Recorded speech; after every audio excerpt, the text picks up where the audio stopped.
Bon alors pour les productions de fourrage, ce qui est important à retenir, c'est de faire un mélange. Alors, il y a trois types de plantes. Il y a les graminées, les légumineuses, les crucifères. Donc en graminées, le plus simple c'est l'avoine de ferme qu'on appelle. Mais le problème qu'elle a, c'est qu'elle attrape de la rouille comme vous le voyez à côté. Alors, on peut utiliser de l'avoine rude ou avoine brésilienne. Alors c'est de l'avoine qui pousse plus vite, tale plus, puis surtout est résistante aux maladies. Après, vous pouvez mettre du raies gras. Ça, le raies gras pousse très bien. Et il y a un seul inconvénient, c'est qu'il peut y avoir des repousses dans les cultures suivantes et ça pose un problème pour le désherbage. Après, au niveau des légumineuses, bon, vous avez le pois qui est produit sur les exploitations. Vous pouvez acheter de la veste, du trèfle, de la févrole. Tout ça, c'est pas trop cher. Après, vous pouvez acheter d'autres plantes, d'autres légumineuses plus chères comme la lentille ou la gesse. Et la troisième famille, c'est les crucifères. Donc il y a le chou, le colza, la navette. Bon là, vous en avez du chou fourragé. Ça produit assez bien. C'est peut-être plus difficile à récolter, quoi. Et puis vous avez deux plantes, donc le sorgho d'un côté et le maïs en silage, le maïs tout court, que vous pouvez implanter. Mais là, le problème, c'est que si vous ne faites pas un désherbage et un apport d'engrais, ça pousse pas assez, ça fait pas assez de végétation et c'est pas récoltable. C'est le cas là sur la plateforme. Alors là, après, on a mis deux types de couverts avec les coups. On arrive à 300 € pour l'avoine vesse. Et pour que ça soit rentable, il faut faire au moins 3 tonnes de matière sèche à l'hectare. Donc pour faire 3 tonnes de matière, il faut déjà un beau couvert. Bon, si vous n'avez pas les 3 tonnes, vous récoltez pas, c'est pas grave, ça fait un couvert que vous intégrez dans la terre, vous ramenez de la matière organique.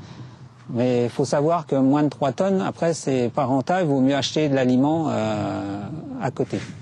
Et pour le maïs, c'est encore plus important, il faut faire au moins 6 tonnes. C'est pour ça que je vous disais, il faut vraiment le mener comme une culture principale. Bon, voilà pour les produits des fourrages en interculture. Moi, je vais vous proposer quelque chose de différent, c'est le pâturage des moutons. Et là, vous n'avez plus les charges de récolte. Donc, vous avez des coûts de couvert qui sont moins importants. Donc, tout de suite plus rentable, même s'il y a moins de quantité. Alors l'intéressant, le mouton, c'est qu'il broute le couvert et avec les crottes, il amène la fertilisation. Donc, par rapport à un mouton qui est à l'intérieur, dans une bergerie, ça coûte moins cher à nourrir, c'est moins de temps à passer, c'est tout avantage. Alors moi, ce qu'on pratique sur mon exploitation, c'est plusieurs dates de semis de couvert. On commence fin juillet, dès qu'on a récolté des parcelles. On en sème une. Généralement, on met de l'avoine et des pois sur la première. Puis après, on sème tous les 15 jours une parcelle supplémentaire. Là, après, en deuxième partie de semis, on met plutôt de l'avoine, de la vesse, du radis et de la facélie.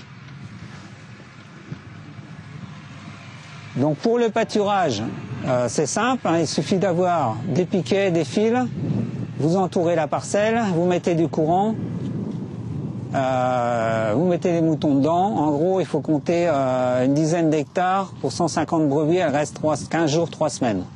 Vous déplacez la clôture dans une autre parcelle et vous remettez les moutons dedans. Et puis vous faites ça comme ça. En gros, il faut compter pour une ferme de 150 hectares, qui a à peu près un tiers de culture de printemps, donc de couvert à l'automne, de couverture pendant l'hiver. Donc 50 hectares, il faut à peu près 200 brebis pour manger tous les couverts l'hiver. Donc en plus, le mouton, il y a une marge qui est sortie avec la vente des agneaux, donc c'est intéressant du côté financier et aussi au niveau où il n'y a pas besoin de mécanique pour broyer le couvert.